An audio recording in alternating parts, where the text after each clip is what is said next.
Hello friends, स्वागत है आपका मेरे चैनल पे। आज जो हम लोग टॉपिक कवर कर रहे हैं वो टॉपिक इंजीनियरिंग मैकेनिक्स और स्ट्रेंथ ऑफ मटेरियल्स से रिलेटेड है।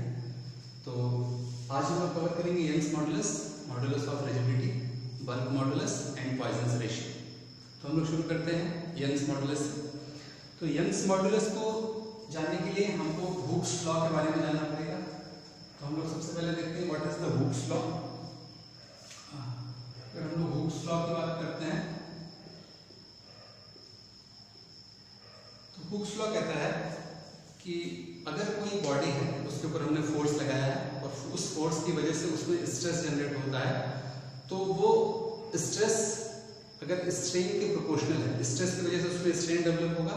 तो with in the elastic limit, अगर कोई बॉडी इलास्टिक लिमिट के अंदर रहती है, इलास्टिक लिमिट वो लिमिट होती है कि जैसे अगर हमने किसी बॉडी के ऊपर फोर्स लगाया और उस फोर्स लगा के उस बॉडी को खींच रहे हैं, तो अगर हम फोर्स को छोड़ दें और बॉडी वापस अपने पोजीशन में आ जाए, मतलब वापस अपने शेप को रिगेन कर ले, तो वो जो लिमिट होती है, जिस लिमिट तक हमने फोर्स लगाया, वो कहलाती है इलास्टिक लिमिट। तो हुक्स लॉ में कहते हैं कि within the elastic limit stress is directly proportional to strain. यानी किसी बॉडी के ऊपर हम फोर्स लगा रहे हैं तो उसमें स्ट्रेस जनरेट हो रहा है और उस स्ट्रेस की वजह से उसमें स्ट्रेन जनरेट हो रहा है।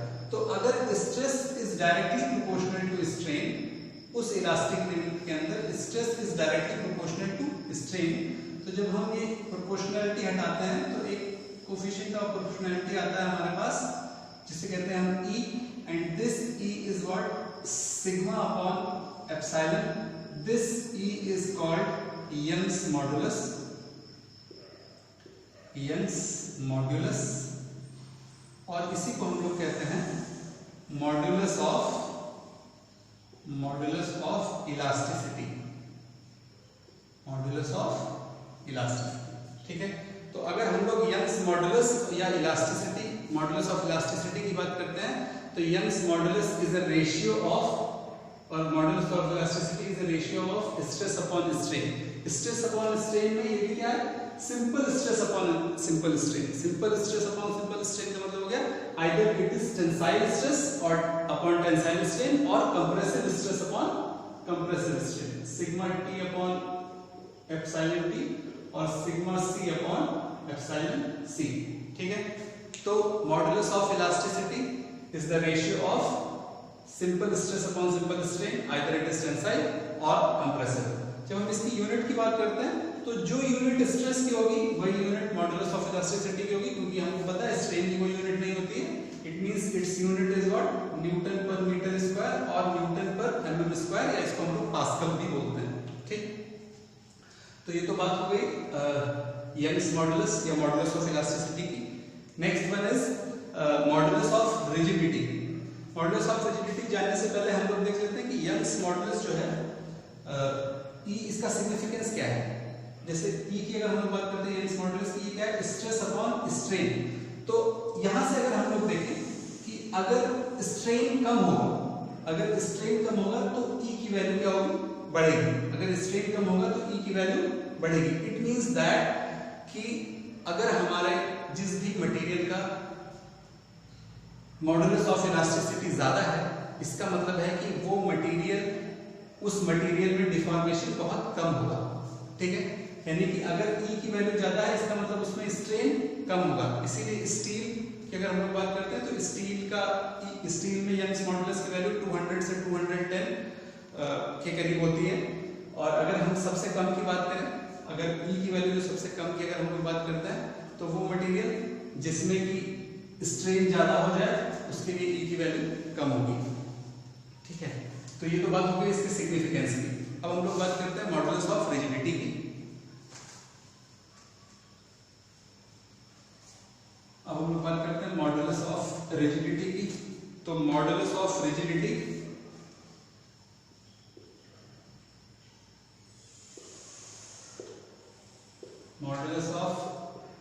रिजिडिटी की जब हम लोग बात करते हैं तो मॉडुलस ऑफ रिजिडिटी, जैसे वहां पे हमने देखा मॉडुलस ऑफ इलास्टिसिटी को हमने E से डिनोट किया था, मॉडुलस ऑफ रिजिडिटी को हम लोग C से डिनोट करते हैं, या कहीं पे G से भी डिनोट किया हुआ दिखता है हमको। तो this is nothing but this is modulus of rigidity. It is the ratio of shear stress stress upon shear strain. Shear stress upon shear strain, it means that shear stress tau upon shear strain. ठीक, it is the ratio of shear stress upon shear strain. Unit वही जो shear stress की value है newton पर metre square. Modulus of rigidity, it is the ratio of shear stress upon shear strain. और modulus of rigidity हमको ये बताती है कि कोई भी मटेरियल, हमारा मटेरियल कितना रिजिड है. ठीक है, जैसे कि अगर यहाँ पे हम लोग बात करते हैं shear stress upon shear strain, तो यहाँ पे जैसे कि हम लोग बात करते हैं दिस इज shear strain. अगर shear strain की वैल्यू कम होगी तो C की वैल्यू ज्यादा होगी, यानी कि हमारा जिस बॉडी की रिजिडिटी ज्यादा होगी उस बॉडी में स्ट्रेन कम जनरेट होगा. ठीक है, ये बात हो गई मॉडुलस ऑफ रिजिडिटी की. Next is bulk modulus. तीसरी चीज आती है हमारे पास बल्क मॉडुलस. बल्क मॉडुलस की हम लोग बात करते हैं. बल्क मॉडुलस को हम लोग डिनोट करते हैं K से. And bulk modulus is nothing but bulk modulus is a hydrostatic stress sigma upon volumetric strain. ठीक है, this is what stress upon volumetric strain and this stress is hydrostatic stress. वो stress जो कि अगर जैसे कि अभी मैंने पिछले लेक्चर में बताया था आपको कि जब हम किसी फ्लूइड, किसी बॉडी को किसी फ्लूइड के अंदर इंसर्ट करते हैं, किसी फ्लूइड के अंदर हमने पूरा तरीके से सबमर्ज कर रखा है, तो इसके सारे पॉइंट पे एक प्रेशर लगता है और वो प्रेशर हर पॉइंट पे इक्वल होता है और उसको हम लोग बोलते हैं, उस प्रेशर की वजह से जो स्ट्रेस जनरेट होता है this is called hydrostatic stress. This is the sigma upon volumetric strain. तो bulk modulus K is stress upon volumetric strain. इसको इस तरह लिख सकते हैं हाइड्रोस्टैटिक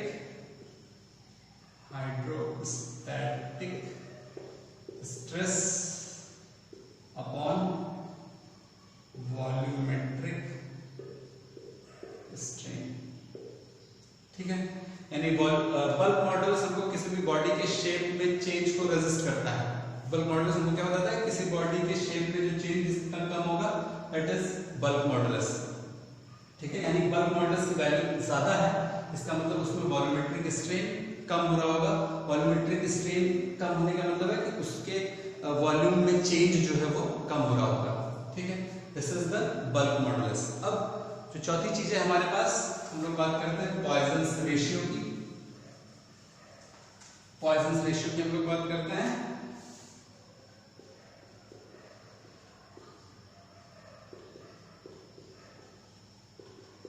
पॉइजन्स रेशियो की हम लोग बात करते हैं. तो पॉइजन्स रेशियो में देखिए, सपोज हमारे पास इस तरीके से एक रॉड है और उस रॉड को हमने फिक्स कर दिया है ऊपर, इधर फिक्स कर दिया और हमने उसके लॉन्गिट्यूडनल डायरेक्शन में, मतलब उसकी लेंथ की डायरेक्शन में, ये इसकी लेंथ L है, उसके लेंथ के डायरेक्शन में ये लेंथ है और इसकी ये ब्रेथ क्या है, V है. लेंथ की डायरेक्शन में हमने एक फोर्स P लगाया. तो जब हम किसी, ये बॉडी यहाँ पे फिक्स है, जब हम किसी बॉडी पे इस तरीके से कोई फोर्स लगाते हैं, कोई फोर्स लगा के खींच रहे हैं, तो इसकी लेंथ में चेंज होगा, यानी कि इसकी लेंथ जो है वो कम होगी. इस तरीके से हम लोग देखें, सॉरी, इसकी लेंथ जो है वो बढ़ेगी. इस तरीके से सपोज ये डेल्टा L बढ़ गई, इसकी लेंथ जो है वो डेल्टा L बढ़ गई. अब इसकी जो विड्थ B है वो देखिए कम हो गई. उसकी विड्थ B जो इस तरीके से यहाँ पे हमको दिख रही है, उसकी विड्थ क्या हो गई, वो कम हो गई. पहले वो इसकी विड्थ ये थी, अब विड्थ क्या हो गई, कम हो गई. इट मींस दैट जब हम किसी बॉडी के ऊपर उसकी लॉन्गिट्यूडनल डायरेक्शन में इस तरीके से फोर्स लगा रहे हैं, तो इसकी शेप में दो डायरेक्शन में चेंज हो रहा है. एक तो उसकी लेंथ की डायरेक्शन में चेंज हो रहा है और दूसरा उसकी ब्रेथ की डायरेक्शन में चेंज हो रहा है. जो लेंथ की डायरेक्शन में चेंज हो रहा है that is called longitudinal strain. Length की डायरेक्शन में जो चेंज हुआ that is called longitudinal strain, and this longitudinal strain is what, delta L upon L. ठीक है, change in length upon original length. साथ ही साथ जो हमने फोर्स लगाया P, अब उसकी लेंथ की परपेंडिकुलर जो डायरेक्शन है, दिस डायरेक्शन, लेंथ के परपेंडिकुलर डायरेक्शन या फोर्स जो लग रहा है P, उसके परपेंडिकुलर डायरेक्शन में जो चेंज हो रहा है, यानी इसकी विड्थ में जो चेंज हो रहा है वो कहलाता है lateral strain. Lateral strain and this strain is nothing but delta B upon B. Suppose ये जो चेंज हुआ डेल्टा बी बाई 2 इधर और डेल्टा बी बाई 2 इधर, इसका मतलब डेल्टा बी बाई 2 और delta B by 2 means delta B, यानी इसके लेटरल स्ट्रेन जो हुआ वो कहलाया डेल्टा बी बाई बी। तो जो पॉइजन रेशियो होता है हमारा, पॉइजन रेशियो को हम लोग डिनोट करते हैं म्यू से, and mu is the ratio of lateral strain upon longitudinal strain. ठीक है, यानी कि अगर हम लोग म्यू की यहां से बात करें तो mu is what, lateral strain is delta B upon B divided by delta L upon L. This is the Poisson ratio. तुमने बताया जब हम किसी बॉडी के ऊपर कोई फोर्स लगा के उसको खींच रहे हैं उसके लेंथ की डायरेक्शन में, तो बॉडी में दो डायरेक्शन में चेंज होता है, एक तो उसकी लेंथ की डायरेक्शन में जिस डायरेक्शन में फोर्स लग रहा है, दूसरा उस फोर्स के परपेंडिकुलर डायरेक्शन में यानी उसकी ब्रेथ वाली डायरेक्शन में। तो लेंथ इंक्रीज करती है और इसकी ब्रेथ जो है वो डिक्रीज करती है। तो जो लेंथ की डायरेक्शन में चेंज हो वो कहलाता है longitudinal strain, that is delta L upon L. जो ब्रेथ की डायरेक्शन में चेंज होता है वो कहलाता है lateral strain, that is delta B upon B. और उनका रेशियो है mu is the ratio of lateral strain upon longitudinal strain, और ये कहलाता है हमारा पॉइजन रेशियो। तो पॉइजन रेशियो हमको ये बताता है कि अगर किसी बॉडी पे जिस डायरेक्शन में फोर्स लग रहा है उसके परपेंडिकुलर डायरेक्शन में जो चेंज होता है वो हम देखते हैं म्यू से। ठीक है, यानी कि इसके लेंथ की डायरेक्शन में चेंज हो रहा है तो यहाँ पे delta B upon B divided by delta L upon L, that is called mu. Mu की वैल्यू जो है वो हमारी 0.0 से लेके 0.5 तक होती है, 0.5 से ज्यादा नहीं होती म्यू की वैल्यू। यह है हमारा पॉइजन रेशियो। अब हमें जो यहाँ पे इलास्टिक मॉडुलाइज पढ़ी, bulk modulus, modulus of rigidity, modulus of elasticity and Poisson ratio, तो इनमें एक रिलेशन होता है। एक या इनकी 3 इक्वेशन है रिलेशंस की, तो वो 3 इक्वेशंस हम लोग देख लेते हैं क्योंकि वो 3 इक्वेशन हमको प्रॉब्लम सॉल्व करने के काम आती हैं। तो हमारे पास सबसे पहले है E इज द, या हम लोग इस तरह करें, व्हाट इज द रिलेशन